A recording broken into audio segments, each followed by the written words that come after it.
to an incredible match Now I have your attention. from the WCS 2018 BlizzCon Global Finals.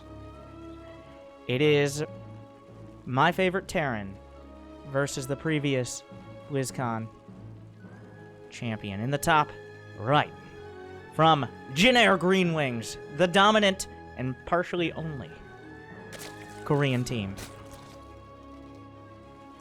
the 2017 BlizzCon winner. It's Rogue. And in the bottom left, on Splice, I'm pretty sure he's still on Splice, it's TY. He took Maru the distance in the GSL finals, didn't quite finish it off, but he's capable of beating anyone in the world. And the way he plays, okay, I'll explain it. He's so smart. Okay, it takes real high IQ to play like when you watch him play, you understand what he's trying to accomplish. Especially when he builds his barracks in his main. He's kind of caught the proxy bug, as many Terrans have. But this game, he's going to be opting for a barracks in his main. We're starting off the series, Game 1, Cerulean Fall. It is a best of 5. He's the player who's most willing to go to late game out of Terran players. Like, he's adding on the Ghosts and the Liberators before he needs them. A lot of Terran players will just try to sit on bio and tanks and be like, why aren't my units that good? And when the other races are building super high gas, expensive units, and Terran players are like, well, if I just micro my Marines a little bit better, I might be able to come out on top.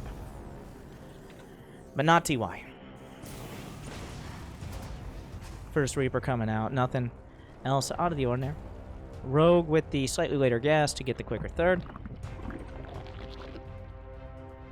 And is he actually... No, he's scouting for... I was like, is he scouting for Proxy Hatch?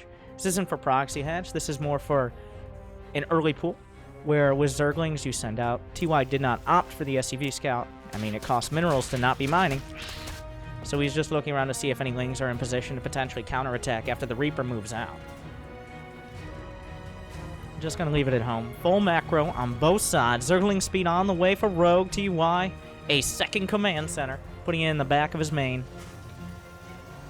So, for context, I did watch these games live at BlizzCon, but I wasn't able to catch all of them, and I don't remember them very specifically at all. I think I was in the middle of some heated conversations with some great Starcraft fans. In a good way, by the way, but I'm pretty sure that's what was happening during this. I don't even remember how many games are in the series, but... I do because I knew this... Anyways, no spoilers. This could be 5 games, it could be 3. It could be 6. If TY does what TY did against Neeb, which is have a draw game.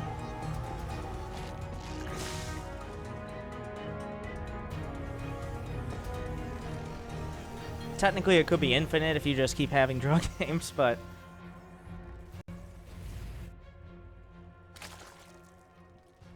Three CCs on the way. I mean, there's... Really here it comes down to exactly the way both players want to power up. Rogue had an option. Well, he didn't scout the 3rd CC. He didn't send in any Overlords.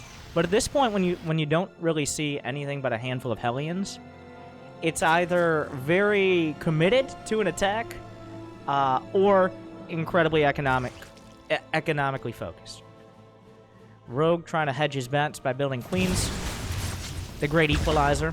He's got a Roach Horn on the way, but I'm not convinced he wants to go Roaches. That's more of like, maybe at some point you're going to move out and have 10 Hellions and put them into Hellbats.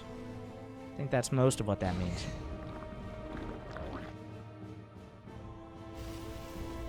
Because he did not get this guy. He didn't go for OB speed. This is full macro game 1. Raven on the way. Clear some creep, do some harass. I guess technically Scout burrowed Roach's Rogue is up to 45 drones.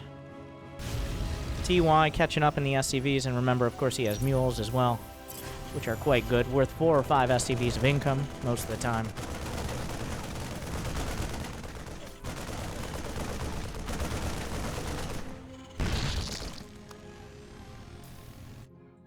Enough Zerglings. They've gone from the Hellion blocking Zerglings to counterattacklings.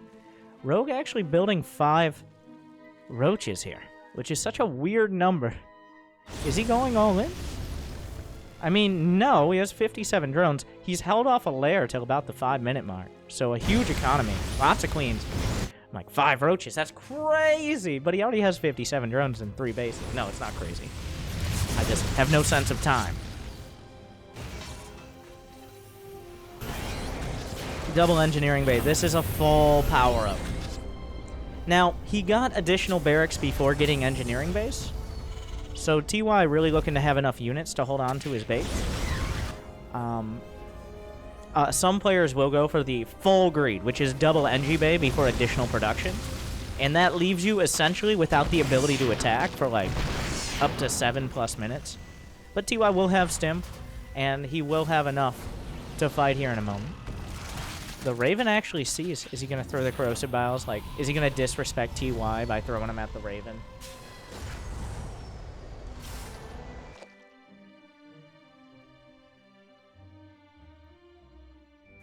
Rogue just going to take another base.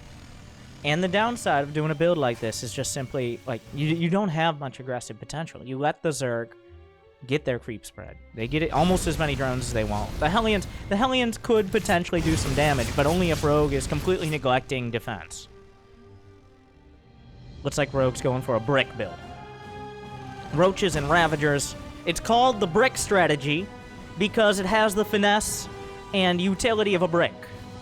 It is blunt. It is heavy. When thrown correctly, can do a lot of damage. But there's only so many things a brick can counter. Thankfully, significantly less units is one of them. What is this? Where are you going? I'm not sure what he saw there, but he's on the chase.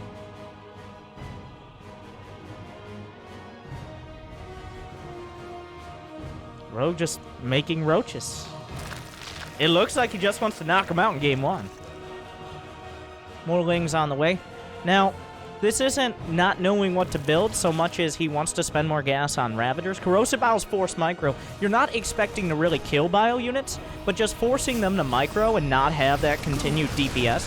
That's why Roaches on their own are almost never a counter to Bile, but the Ravagers give you some potential to, well, you might get some pickoffs, and you force them not to just sit there holding their guns and wailing on your Roaches. Scans of the front, he sees. There is the utility of anti-armor missile, which is insanely good when combined with Marines. This is what you want to be doing against Roach Ravager. There's no solid anti-air. Drops can be incredibly effective. You just got to be careful to have enough at home to deal with the counterattack unless you're willing to go into a base trade. 3 tanks set up, one a little bit further back. The anti-armor missiles are coming in, but Rogue doesn't seem to care about the Dorito dust. Just so many Roaches and Ravagers. It's only 8 minutes in. He was maxed out at the start of this. He won't be at the end. But the question is, where does TY end up? The corrosive biles are raining down. The drop in the main is doing damage. Workers dying on either side. The boys were forced to be pulled. Still a couple tanks at the back line. The anti-armor missile wears off. There's not that many units left. TY holds the line for now. The double drop will be mostly picked up. At least one of the medevacs, and he gets out of there. I'm not sure what he picked off in the main base. Another anti-armor missile coming through. He really wants to reestablish this location. Corrosive biles dodged out. Still enough Roaches and Ravagers. It's just 1-1 upgrades. If Rogue's going to do it, he has to do it now. The cost efficiency of this army composition does not get any better as the Terran is allowed to rebuild. Tanks and Marines and Marauders just have so much compared to the Roach Ravager. Corrosive biles starting to rain down. Reinforcements coming through. All TY needs to do is hold. He has enough workers. He has a better army. He has medevacs. And as long as he doesn't get hit by corrosive bile, having this many medevacs means your units almost never die. Roaches and Ravagers coming forward. He's actually going to pick everything up and get out. I think TY is starting to recognize the situation.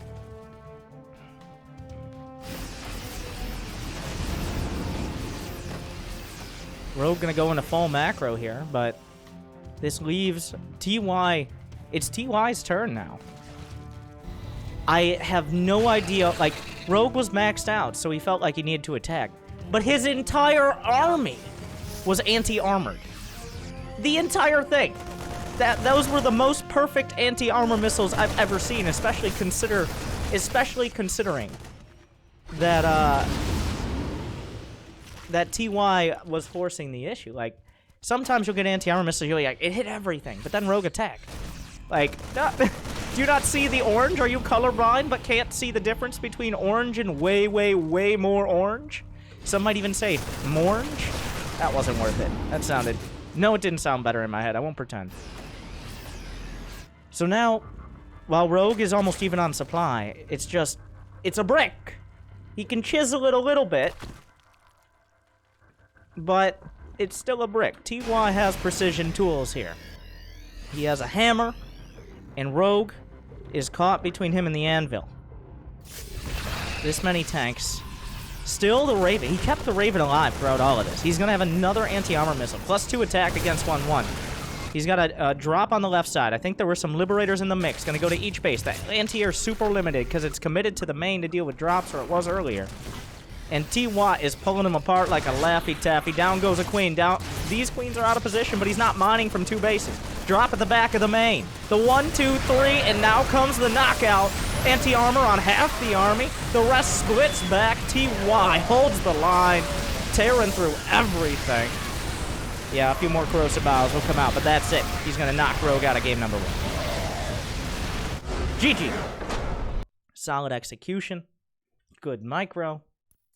That's TY. Put that on a shirt or a hat or something.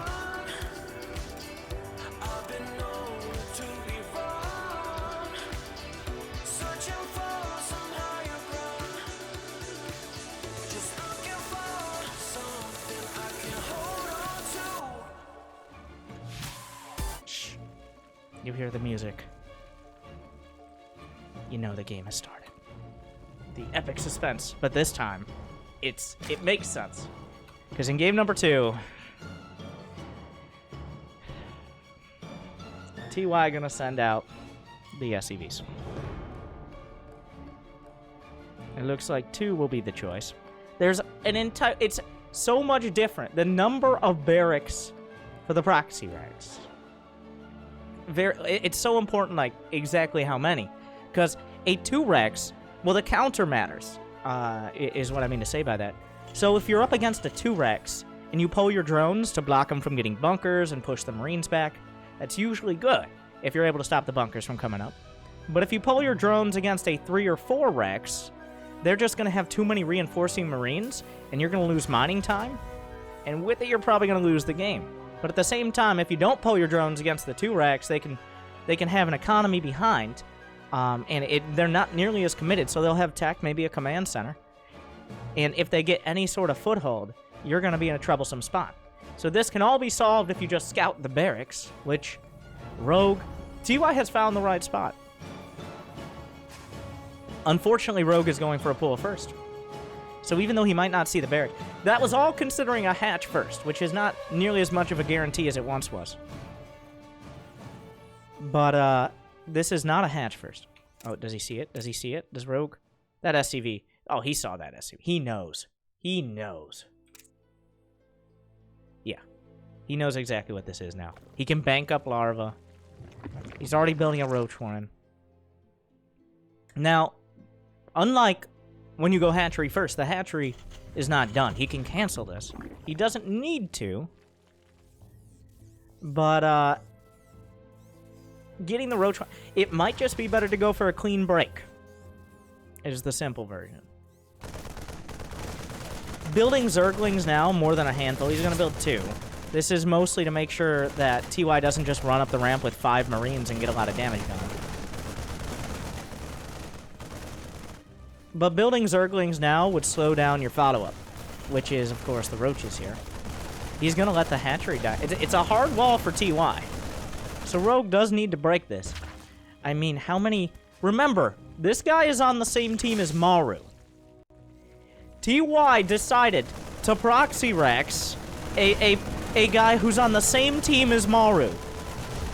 I think if you don't know what that means, you don't know anything about professional StarCraft, which is okay.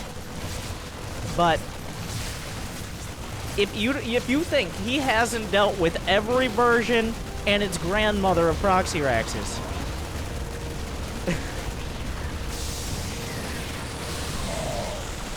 So the hatch dies. TY commits to the hatch dying. More roaches on the way. But Rogue kind of cleans it up. This barracks will be a wall, so clever moves there, but Rogue now has 6 roaches and 9 lings against 2 marines. And unfortunately for TY, he's on the side of the map that the add-on is part of the wall, making it even more vulnerable. He has 2 marines. Like,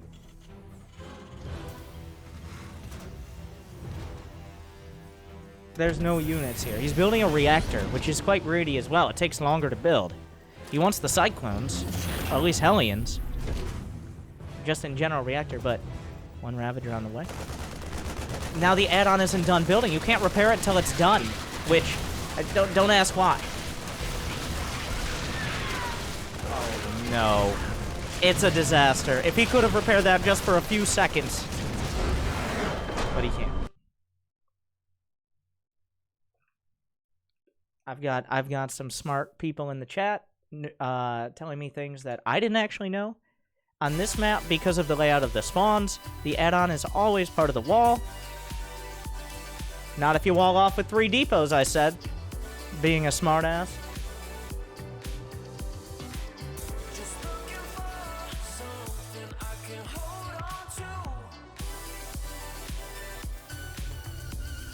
So that was a total failure, but as a Terran, it's almost obligatory to kind of just throw a proxy Rex in. You just got to throw it in. A best of 5, even a best of 3, you got to throw it in. That was the story of 2018. If there was one prevailing story, it was that weak Terrans build in the main. And then that led to even strong Terrans struggling in the global finals. And the SCVs are out again. Like I said, I did watch this series live. I have a basic recollection.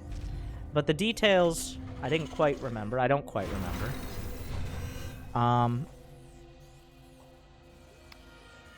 And TY's doing it again. I gotta, like, I want to talk more about that. A lot of people don't understand, like, why you'd have teams in a game like, or at least don't really understand how important it is to have teams and practice partners. There are people, like, at the top level, a lot of players get practice from the ladder. But there are players who will literally pay other players to play against them. Just entirely the point of practice. Like, not small amount. Not like, here, I'll give you $5, you play a game against me. We're talking 3-4 digits in the long term. Now, if you're on a team, the team encourages, and I don't know about forces, but I'm sure it's heavily encouraged to play against other teammates that you're not about to play. But at the top level, like, if you want practice with the best, it's something people are willing to pay for. And, well, Rogue doesn't need to.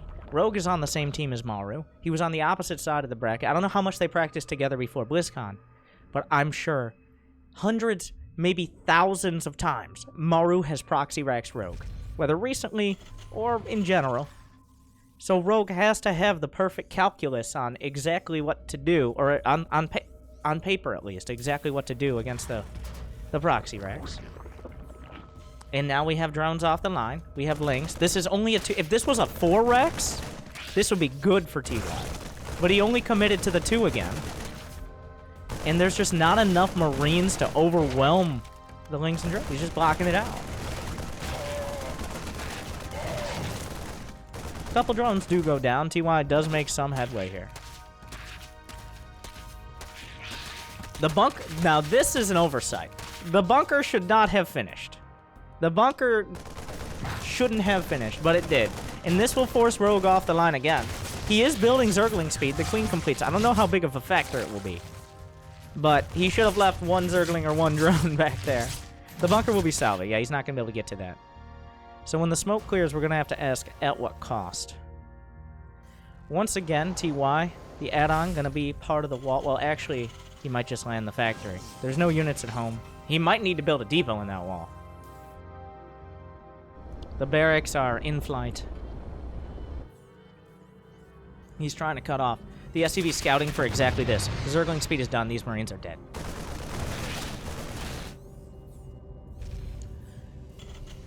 He's so desperate for a unit, he builds a 3 depot wall. Because he needs the Hellion out.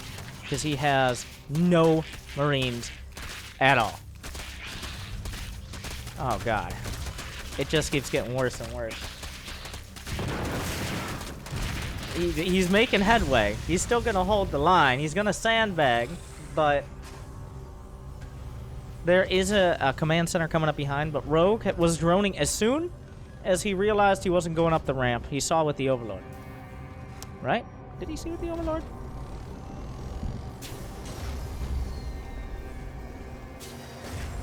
I think he might have seen it with the Overlord.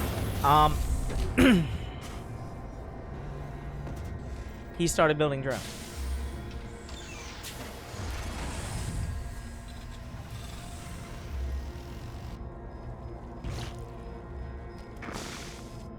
So now TY is stuck inside his own base.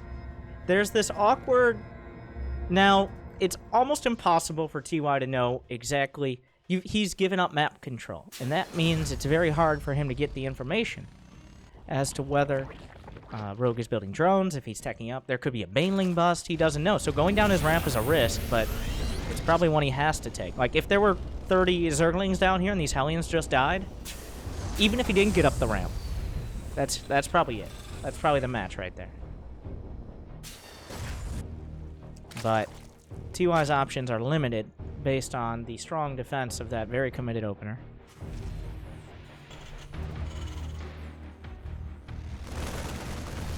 Remember, there is an Overlord on the little pervert pillar on the high ground. TY knows it's there, and he's going to factor it in. But he can't actually shoot it down until he has vision. There you go. Rogue coming in with some counterattack lings. He's got roaches on the way. He's very much expecting TY to go for an attack. It looks like TY will oblige. He doesn't have a third command center. Some players will just go full greed. They'll try to just get a third CC. And try to out-macro the Zerg. Because if the Zerg plays too safe, like if he just builds spores and spines, and TY was making triple command mules, then he can catch up. He's not building spores and spines. When the queens are tiptoeing their way forward, that's commitment. There's a single tank. Oh, there's a tank done. It's not sieged up, which is not necessarily a bad thing because he can put it in a better position.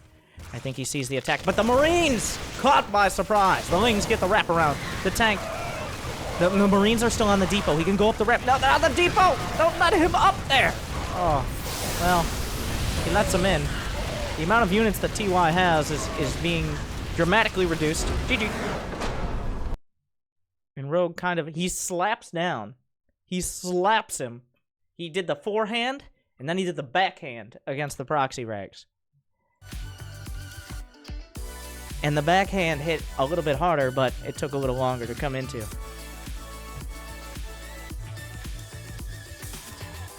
So does he do it again? TY, the doubling and tripling down of proxy racks was a theme throughout, especially the later months of 2018.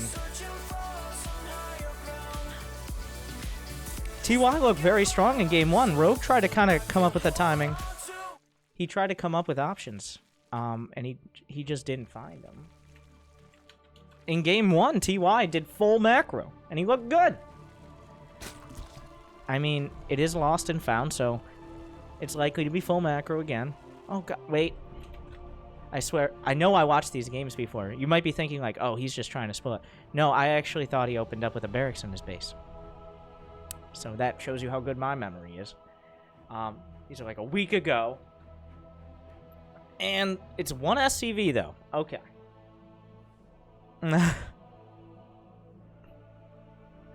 It's one SCV. So it's a single Rex. Like, this... You get a Reaper in their base a little quicker. It is a Reaper. He's got the gas. It's not like he's just going to build, like, 4 Marines and try to get a bunker behind his mineral line or something silly. Now that the Terran music is on, TY has to step up his game.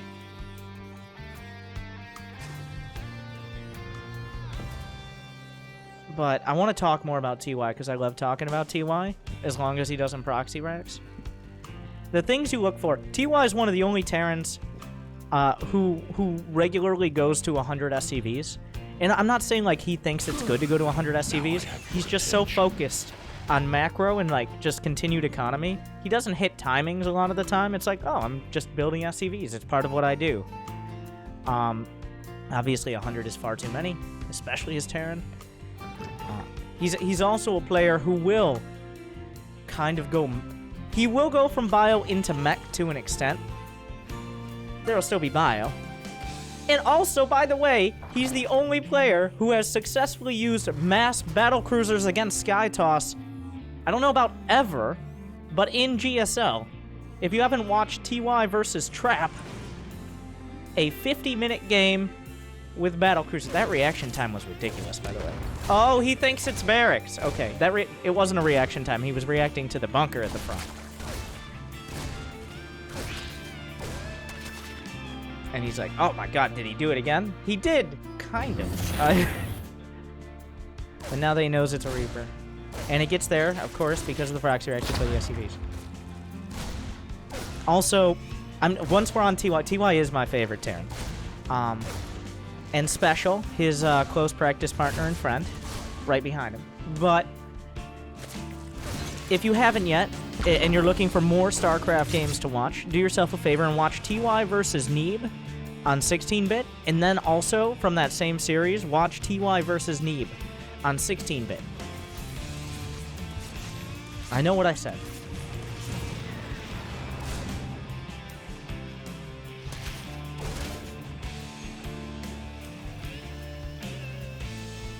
Alright.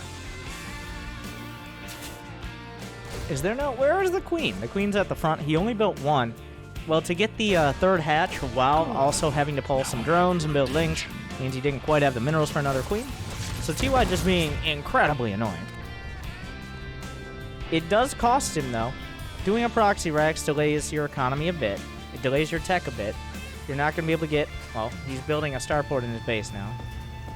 And, of course, you don't have the potential... Another big thing is building add-ons. A lot of the time you have the add-on handoff between the barracks and the factory, and so on and so forth. But if the barracks isn't in your main base, a lot harder to build an add-on for your factory, so it slows down that tech as well.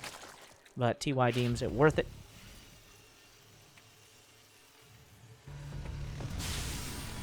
Ling gets in.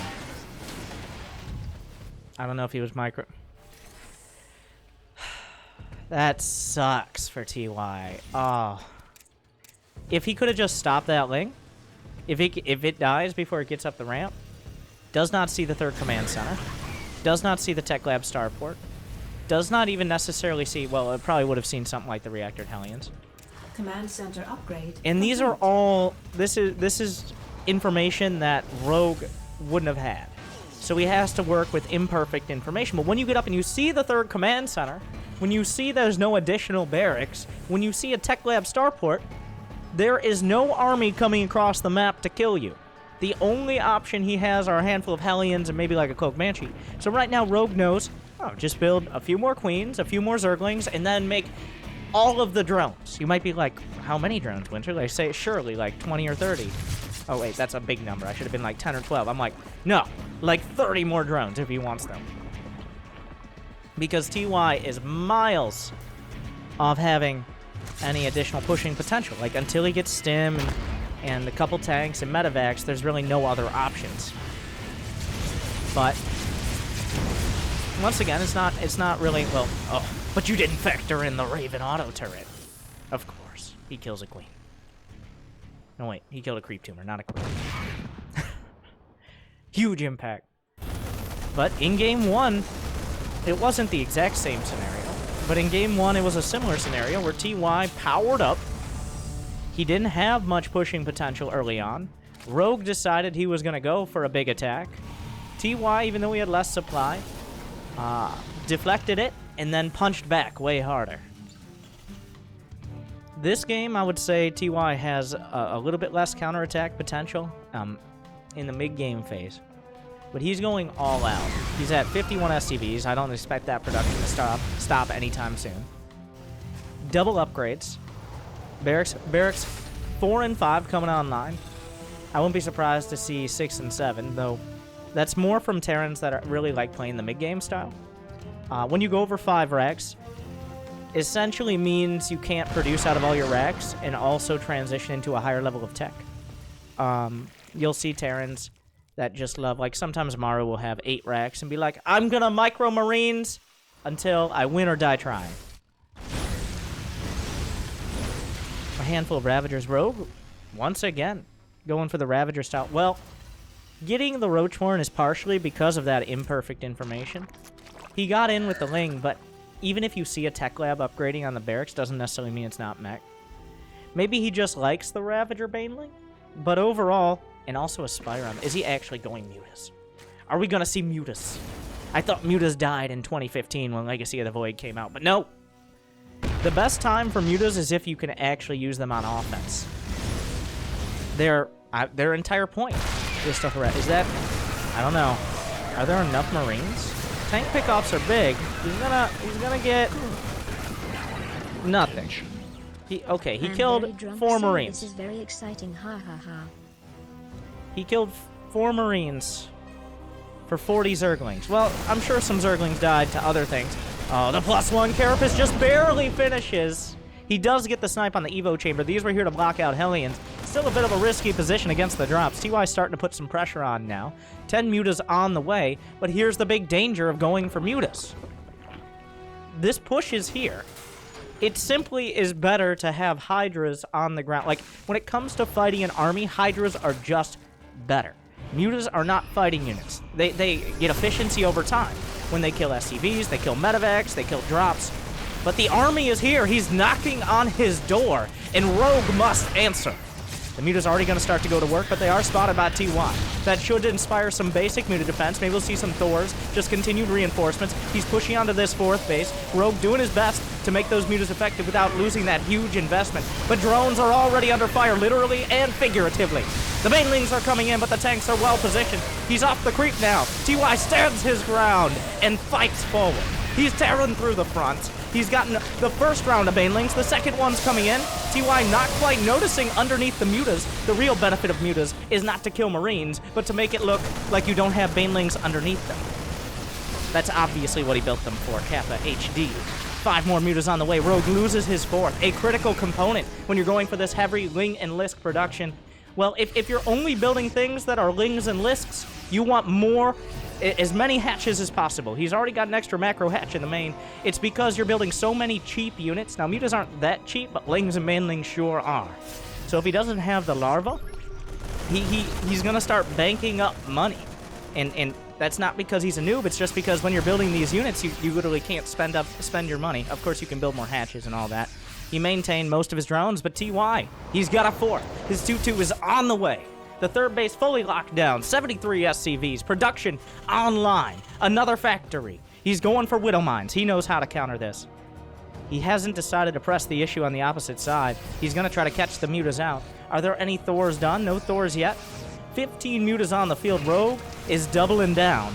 Unfortunately, now that he's gone down this road, he has to see it through to the destination. Whether that destination is a brick wall of Thor shots, we're going to find out. But he is finding opportunities to get damage done. He's actually going to kill some SCVs. Thankfully, TY made plenty. The planetary comes online, but the Mutas have made it into the main. And honestly, I feel like TY kind of ceded map control. I don't think TY needed to retreat that far with his full army. I think he was a little scared of getting bitten off by the counterattacking armies. But right now, TY should be on the map. The best defense is a good offense. 3-3, of course, is a big deal. This used to be, when we saw Mutas more often, a lot more of an issue. Because when you go Mutas, it's very hard to get to Hive and get those Hive upgrades, especially if you lose the gas from your 4th base. You simply cannot make Banelings, continue making Mutas, and get a Hive. Something's gotta give, and you're already kind of forced to keep making Mutas and Banes, or you're gonna die. A huge counterattack coming in, but TY is ready and shuts it down, slams the door in his face. Muta's heavy in number now. He's got 22. This is Thor level. You need Thors. That is too many Mutas. But Rogue is kind of giving up this position. TY knows a lot of units were committed to the other side of the map. These are 2-2 Marines against 0-0 Mutas. Well, he has a lot of them. They just do not trade well. He needs the Lings and Banes, and he has them. A Widowmine at the front. Rogue gonna split off a few Zerglings. The base is under attack. TY a little disjointed. The Muta's taking full advantage of this. A great multitasking, I guess, out of Rogue to be able to keep his Mutas alive and clean up the army. But he does lose the base. He loses more production, more gas income. His creep spread still kind of... He's been able to re-extend it. Creep spread is another good way to really tell how a TVZ is going. If the creep is less than halfway across the map, and the Zerg doesn't have a hive, that's not great. Sure, he has 200 army supply, but he just hasn't been able to exert that much map control. It's so important to get the Lings and Banes into position. Otherwise, enough Marines will survive. A little bit of a overcommitment there.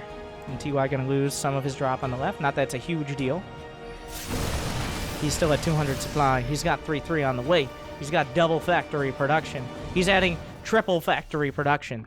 The Industrial Revolution has begun.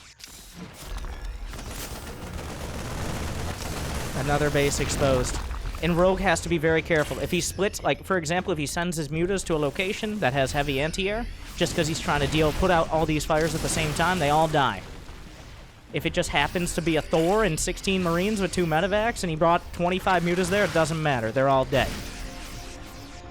But the Mutas are on the opposite side of the map. He finds an opening. The Widowmine's very dangerous, but Rogue is splitting off some Banelings to try to deal with them. A few more Widowmines, these are super dangerous.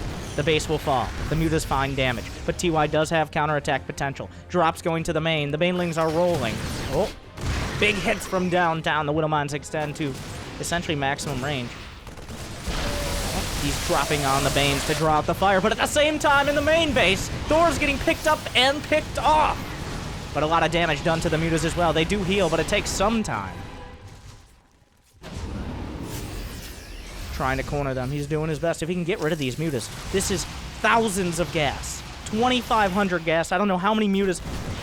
Over 3,500 gas now on Mutas, including the upgrades.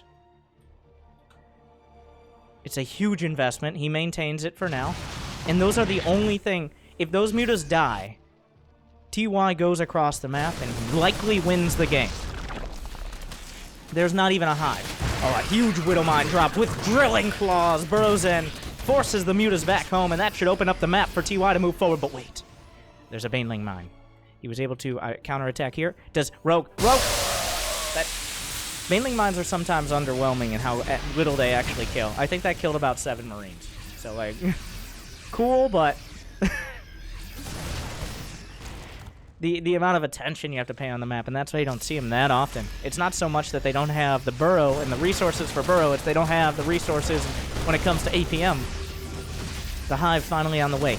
TY is at 3-3, which means if Rogue isn't taking a fight on creep from multiple angles, TY is likely to crush him.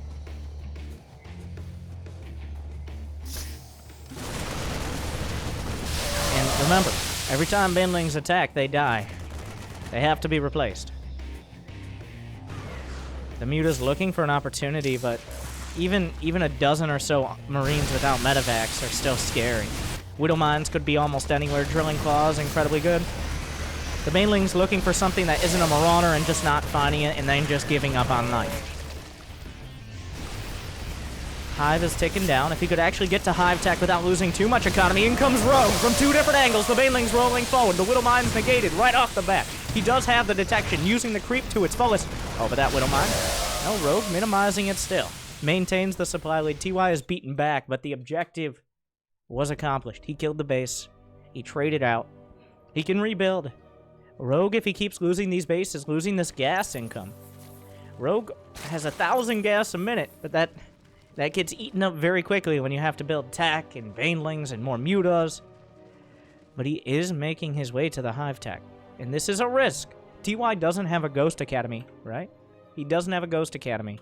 He only has 1 starport. If Broodlords become a real threat, sure, Marines can counter them, but if there are enough Banelings underneath, that's not happening. The Mutas find another opportunity. 2 turrets will not stop these. Now, don't mind me. Banelings, well, I mean, he kills the mines. It could have been much worse. A huge counterattack. Rogue. Oh, huge Widow Mine hit! 20-something. I didn't get quite a count. In the main base, I don't know what that was. It wasn't a fusion core, right?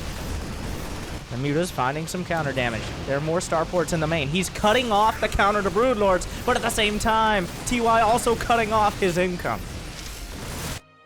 Oh, there's a changeling.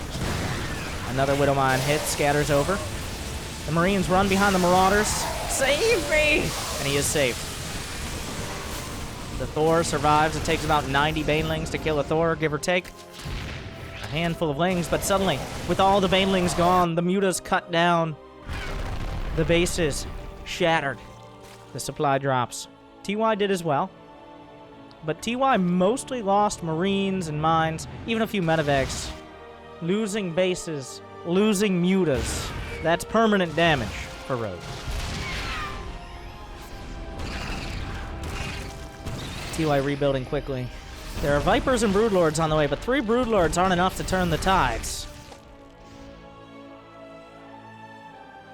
They are annoying. Now, the biggest value of the Broodlords here can be both to draw the Thor fire, as well as trigger Widow Mines. So, 3 Broodlords, while they're not going to win the fight on their own, do have value in this army. It's better to have them than not have them. As long as you have the money. But Rogue, he's trying to find a counterattack. There's still production at home. He's not just select all armying across the map. He sees the Mutas on his side of the map. TY goes for a drop. He's going to split it off. This base, once again, going to be hit over and over and over. A cycle of Terran abuse. How many command centers? 6 orbitals, 2 planetaries, 8 CCs for TY.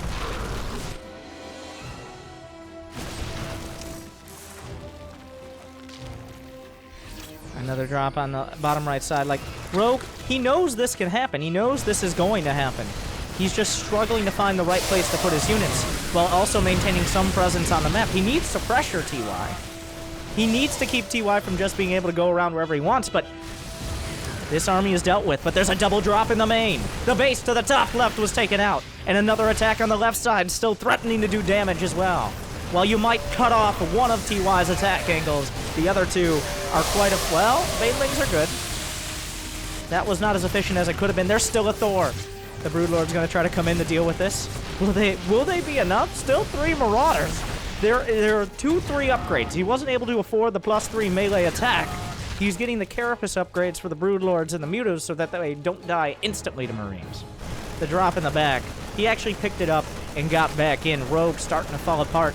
Honestly, since the Mutas first came out, there were some opportunities, but it's been all TY. The creep spread, like I mentioned, tells the story. The fact that he's never really been able to push it very far, he has to keep rebuilding it, indicates TY has had a lot of map control. He's been able to move around the map. Rogue has been putting out fires, but he hasn't found the source. And of course, that would be the production and the economy. If he could get to that, with this army, he needs to cut off bases and then cut off the production, because otherwise TY is just going to keep trading. He's got 6 orbital commands! He's not going to run out of money until you actually kill his bases. Another drop, a Widow Mine drop. 18! 18 drones. He's down to 40.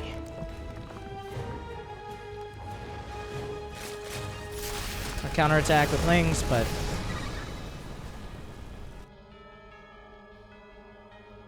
Attack on the left, drop on the right. Muta's drawn to the right side, which means he opens up the opportunity to put pressure on the left side. As soon as he sees the Mutas, moves out again with an army, he can look to cut it off. He's going to extend to the right. He's going to jab with the right, block with the right. Jab with the left, block with the left. But every time, Rogue is getting weaker and weaker. His army is huge. He's looking for an opportunity, but this is not cost-effective. Mutas, Lings, and Blings are not the icons of efficiency. Honestly, at this point, he doesn't even need that many SCVs. Liberators actually countering Mutas like we haven't seen for years. The attack on the right side. This will draw the army back, and TY once again. Good. Oh, well, the changelings are here. He knows there were some Lings and Banes. Another base taken out. He's putting on a clinic. Well, the Lings are forced back with the counterattack. I didn't even notice he was building so many Liberators. TY has... Now, some of these are changelings, but a drop makes its way into the main. The drilling claw is not quick enough. Rogue actually got lings into everything, so TY has to spend some time dealing with this production. As soon as TY is able to clean up most of this, as soon as he sees the anti-air, there it is. It's on the right side. It's time to jab back again with the left. Unfortunately, TY dealing with all those lings, slipping a little bit, losing 28 SCVs, but when you have 6 command centers, it's not a huge deal. Wait for it. Just a little bit. And one more return. Oh, this is classic TY, by the way. Most Terrans would continue the cycle of attacks. TY has decided it is a better option to lighten up on the drops and focus more on a strong unit composition. He got a Ghost Academy. He's got 8 Liberators. A lot of players will make like 3 or 4 Liberators and they don't quite work out. Once you get towards double digits, on the against the ground or against the air, it's getting scary. And he's got 1-1 on the way. The bio is coming in. The Broodlords are there to deflect. TY is building the counter army. He still has the economy. Rogue is holding on. And there's still hope. If Rogue is able to crush an army, like outright crush, just roll over all this without losing anything but Lings and Banes, then he can actually start making progress. But this has been a whole lot of Rogue not losing and TY not winning, but not the other way around. The Changelings working their way through.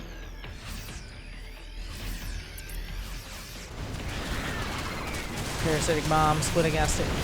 The Planetary. Oh god, 17, 19 kills. The Cheeto Dust Mutas. Oh, that's against the... No, they're dead. I don't know about that. He killed the Planetary. But was it worth it? I don't think so. He lost all of his mutas, like 12 more mutas, that's what he had left. And a few dozen Zerglings to kill a Planetary. That wasn't even the base part of it. And then TY just drops the mules again. He's building up the ghosts. He's got 3. More in the mail. Fusion Core, 2-2 in the skies. Good. TY checking the corners. Knowing that Rogue is limited to essentially 2 mining bases because the rest are mostly mined out.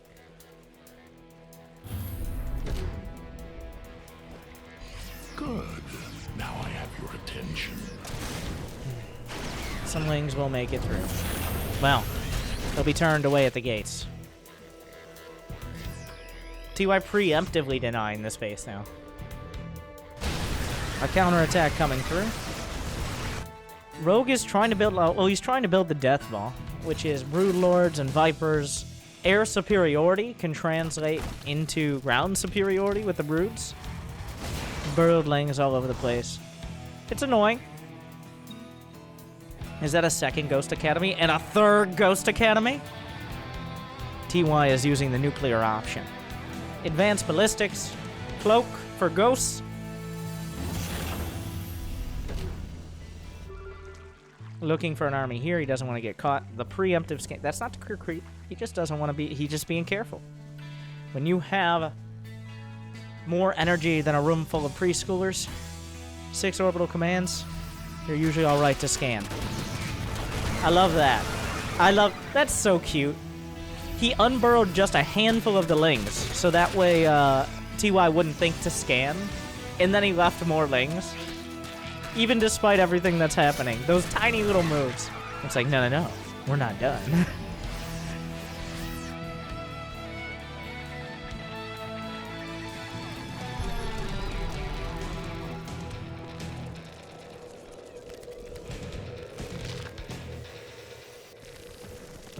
TY, very patient. He's a chess player.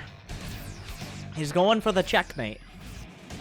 And once again, despite the supplies, while Rogue has built a very strong army, there are 11 Ghosts, 9 Liberators, well upgraded. This is something a lot of Terran players will neglect, is the air upgrades. Like, they'll just get ship weapons, and they'll have like +1 or +2. Right now, TY has 2-2, going on +3 weapons and +2 armor.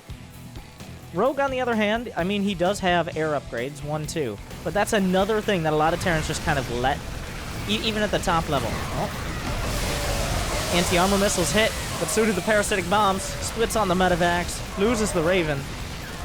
At this point, I don't know how much TY even wants his bio units. This is the army.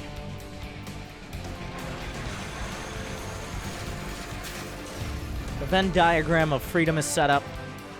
And now, the death push begins. I know I've been saying that for a while. For the last 15, not 15, but about 10 minutes or so, TY has kind of laid off the trying to outright kill Rogue and more keep him under wraps. Nuke it. Nuke it! There's a spore in a spine. Oh. He is nuking. If he catches the army, the game just ends, but... At this level, you don't really nuke bases unless you have multiple nukes. You just kind of hope. It's cheaper than a scan to clear a creep, right?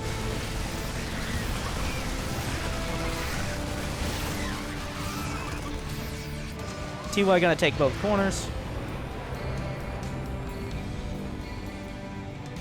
Oh. No. Got it. What? He literally said die after he died. How spooky. It's almost like he was a ghost.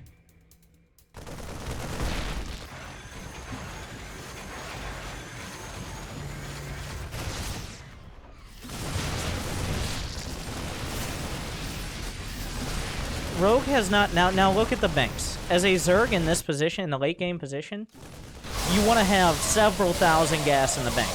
You might not be pushing a Terran, but you want to have at least one of the bases, draw it even. Rogue cannot replace his units as they die. He has no gas in the bank. He's not maxed out. He's bleeding Broodlords. TY patiently stepping forward. Oh. Oh. Ah! That queen was liberated. Are you gonna build turrets? Actually, at this point, I think he's just getting rid of SCVs. Sees the edge of the broods. Slowly stepping forward. The Venn diagram scan comes out. A nuke at the front. Hits the camera. Gotta get that production quality. Ah, so patient. It's so stressful as a Terran. Like, it might seem like TY has it locked down here. And it does. But this is very hard to do. There are a lot of steps to this process. And if anything goes wrong, then, oh well, Rogue is going for it. The baneling's rolling through the freedom zones. The parasitic bomb. The ghosts are cloaked. The overseers will chase them. The ghost splitting is good. And some of them will survive. There's still bio tearing through the rest of the bases. Of course, they're mined out, but he's getting to the tech. The Greater Spire is vulnerable. It's off of creep. Rogue is going for it. Everything he's got, he has to get to the production. That's the only chance. A defensive nuclear missile. Rogue has to move forward. Oh, please. Please, one time.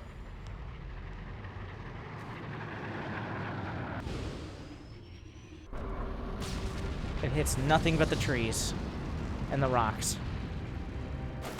They drop even a pre-scan coming in. The Broodlords, does he have enough? There are 15 Corruptors at this. A ghost taken out before the snipe. Still more ghosts in the main. I mean, if he can pin the bio up against the production, there could be a point where we get to a base trade scenario. As TY works his way through and Rogue works his way forward. But TY is holding the line at home. He's still got full production. He's got money in the bank. He doesn't have that much gas. He could rebuild barracks out on the map as well.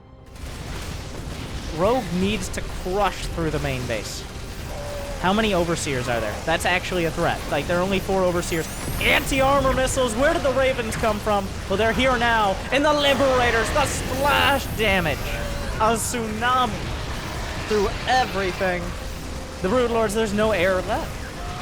The Broodlords will be shot down by the Liberators. And TY brings us the distance 2-2. He holds the line, almost putting on a clinic. It's not like Rogue was a pushover there. I still don't agree with the muta choice. It's hard to agree with the muta choice most of the time, unless you've done like a lot of damage and you know they're contained. Because the mutas just didn't get him the position he needed.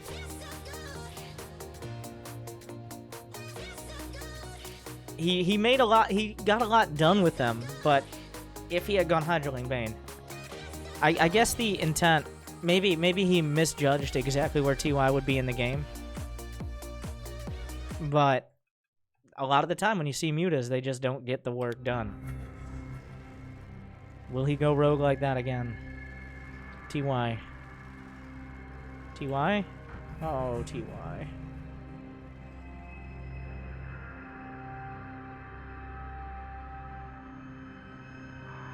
It's just one. Oh, TY.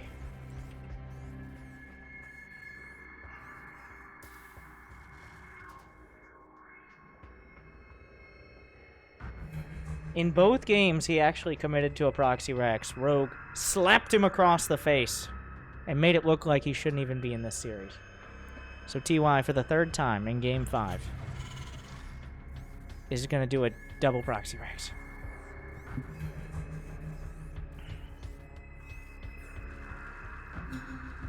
Now it is a hatch first from Rogue. Yes, yes, yes. Just as I deserve. The question is, like, one, does he Okay, first Overlord. Well, this is also, on some maps where there are so many angles Proxy Racks could come from, players will just leave their Overlord in position to see it coming in, give them a little bit of time to prepare. It's better than nothing. It's better than getting, like, an Overlord picked off. And he's holding there for now, so Rogue will have prior warning. A third SCV is coming out. Now, this is for bunkers. Wait, is it for bunkers? There's a gas coming up. Now, this is the macro, if you will, Proxy Racks, which I use very loosely, as in he has a follow-up that isn't more Marines and SCVs. That's what I mean by that. I'm going to say it again. Rogue is on the same team as Maru. You think Maru has never Proxy Raxed him? You think Maru hasn't Proxy Raxed him thousands of times in practice? And TY for the third time in this series. I got a question. Like, I say he's the smartest Terran in the world. And so far, so good. 2 bunkers coming up. But Rogue just takes the third, and he's not canceling it. The second gas, well, he doesn't want it stolen. Yeah, that doesn't want it stolen, and maybe wants to force TY to misread. Now, this can definitely be... No one just takes a third against a Proxy Rex. On paper, that's a Twitch Chat Grandmaster thought process. It's like, why don't you just take a random base out on the map? Rogue has dealt with both of the last Proxy Rexes by just shutting it down. Whether before it starts or right after it takes hold with roaches. If TY does not scout, it's not so much that he's going to get a big economy, it's the production and the ability to have units on the map. Like, right now, Rogue isn't stuck in his base. And Rogue is not on just a single hatch. TY needs to know that. That's such, like, if you have 2 he can just make links. And right now, TY is probably, if you're TY, you actually probably feel pretty good. Because you're like, oh, he built that many lings, they don't have speed yet, and he's on 1 base? Oh, that's next to no drones. Oh, wait, he sees it. Okay, he sees it. It's way too late to do anything about it. He's feeling less good now. He's feeling much less good.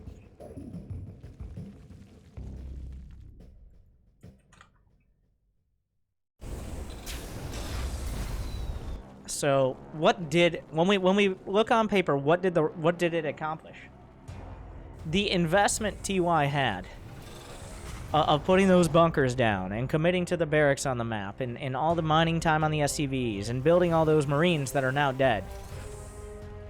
All he really got were a handful of lings and a hatch, which is good, unless they have another hatch. I'd say like 70% of the importance of the double proxy racks, not 3 or 4, but the double proxy racks, is slowing down their production to such a point you can catch up and overtake it. And in not shutting down Rogue's production, 70% of that 2 racks is essentially negated. I guess is the best way I would say to explain it.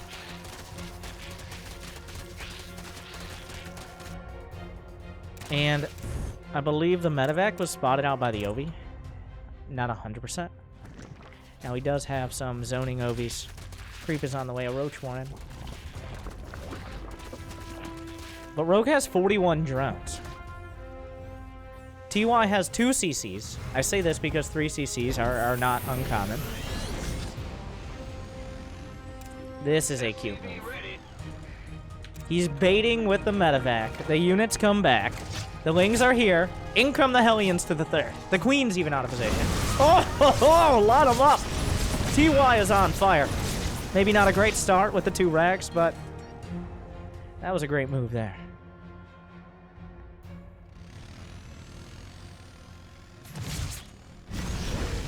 Nine. And importantly, he kept the medevac and the Hellions alive. Like, that was pure damage. There was essentially no counter damage. As in, like, he killed a medevac or he killed Hellions. There's still the ability and the threat, which is important.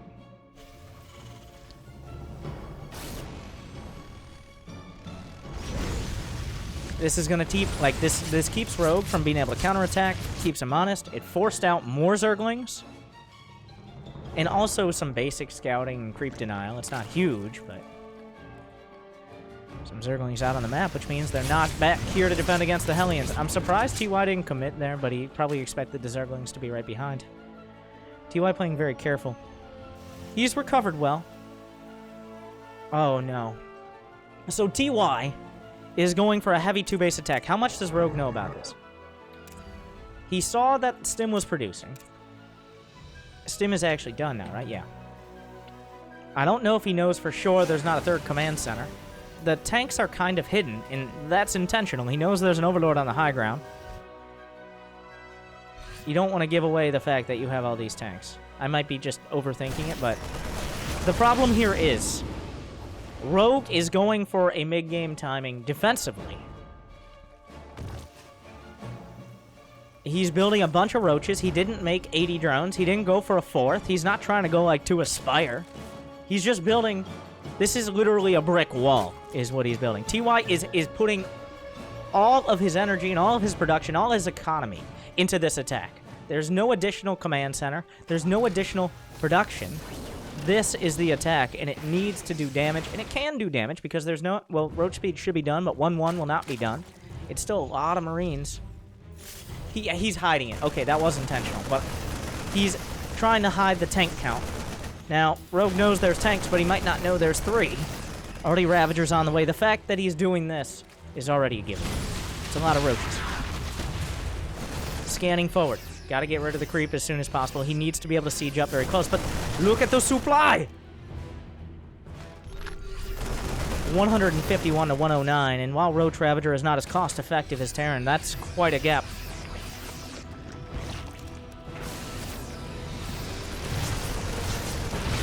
Tanks coming. The boys! The boys! The boys are pulled! He knows he has to do damage now, but the Lings counterattack. There's no home to go back to. That might be why the boys were pulled, but the tanks sieging up. This just got a lot more serious. The corrosive bowels will drop, but the first wave not doing the damage.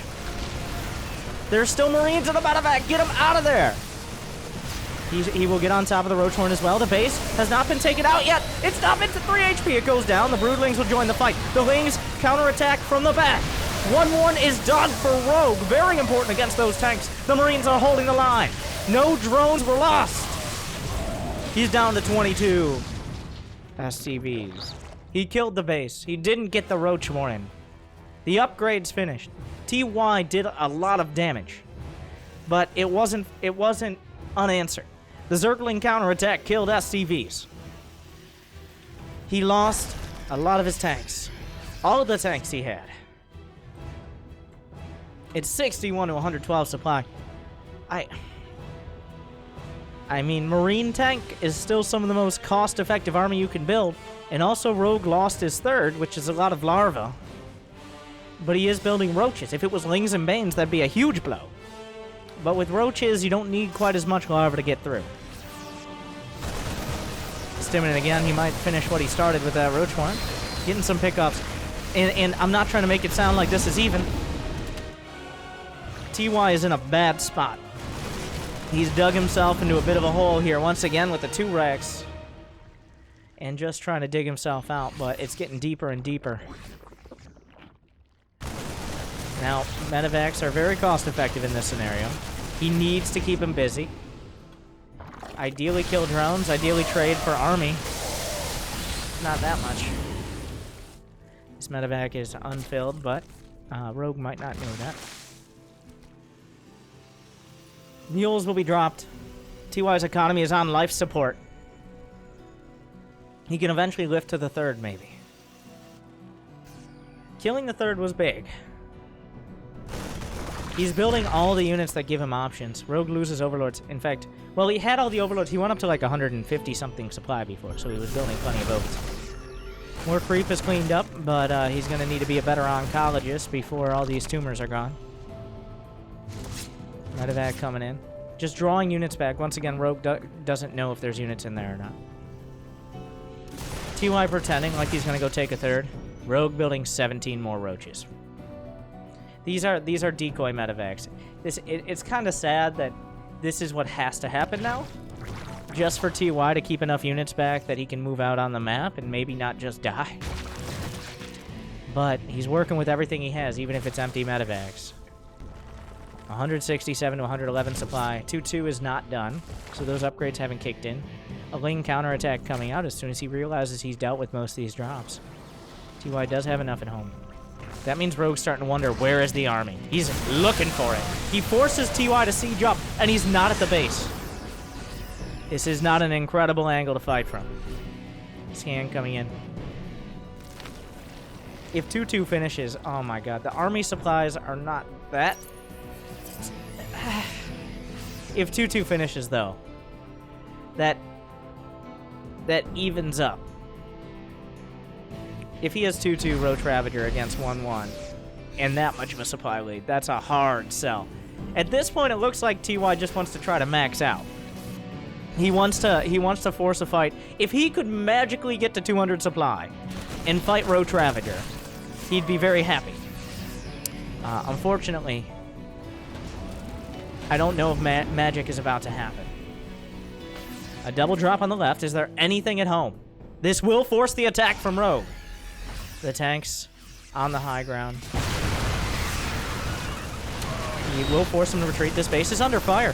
Has Rogue overcommitted? So many roaches and ravagers. 2-2 is done. Burrow move is on the way. The counterattack is good, but the reinforcement should be enough. He picks off one of the medevacs. The queen's assassinated. He will be able to pick up, and Rogue retreats for now. The tanks were enough. No high ground vision.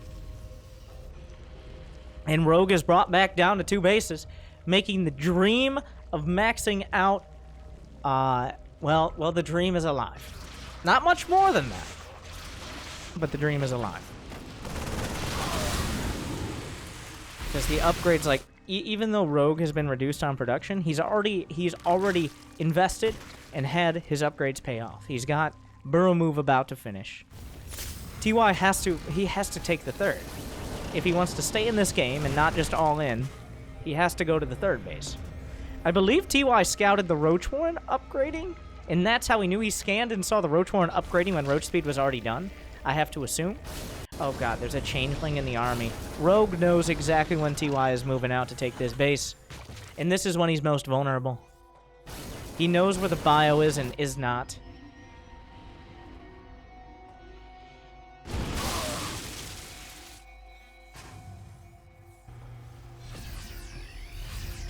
Roaches and Ravagers on both sides. A great setup from TY, but numbers are not in his favor. Trying to hold the line, splits against the Biles, but the southern flank will break. The tanks are exposed, the Marines have nowhere to run, stimming through, but the Roaches and Ravagers overwhelm. And Rogue will take it all the way home. and move on to face Cyril. That's definitely a different mood on that song. In the semifinals. I feel like there are a few thoughts on that series. Why TY just... Why the proxy Rex? Now, who knows? Like, maybe he actually would have been worse off if he didn't. But every game that he didn't 2-Rex, he won. Every game he 2-Rexed, he lost. It's hard not to think of that as a big reason why he didn't come out on top. I was super invested myself, because I really wanted to see TY versus Cyril. Like, I really wanted to see it. I think I wanted to see TY versus Cyril, because TY is my favorite Terran, and Cyril... You know what? I'm not on the Cyril bandwagon. Cyril is one of my favorite players, but I'm not going to say TY might actually be my favorite player. Now that you push comes to shove, now that I push myself there. But I feel like he caught the 2-Rex, and unfortunately did not fare well. We'll have to see in the coming year. Rogue, looking strong. The Roach Ravager style seemed to be a trend. In fact, I don't know if he went Hydra Bane once in that series. He didn't. So a bit of a divergence rather, not well, one might say digression, but divergence in styles. With the Mutas and with the Ravager, like Roach Ravager style. But we'll see. Especially coming into the next patch, we'll find out. But hopefully you enjoyed the cast. Make sure to like, subscribe, follow me on Instagram so I can pursue my dreams of becoming a professional Instagram hand and underwear model.